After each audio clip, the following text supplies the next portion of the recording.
Aroboy, vitu zingine ungetuuliza before fun. Vitu zingine mtu uliza wenzake.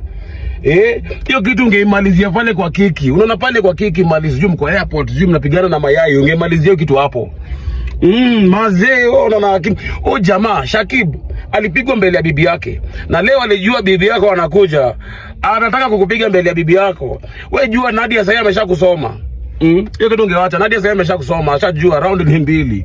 Ukizidisha 2 ni show off. Wewe jua hata mtani hivyo. Ukizidisha round 2, show off.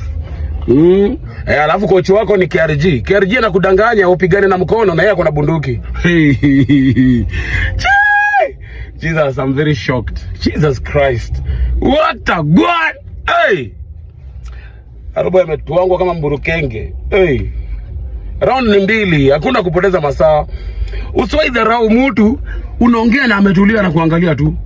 Yeye anakuangalia tu. Yeye anajua madhara ya kwenda kazi na bibi. Unafanya kazi bibi akikuangalia. No mare, ni mbaya. Chai. Haya, it's very bad.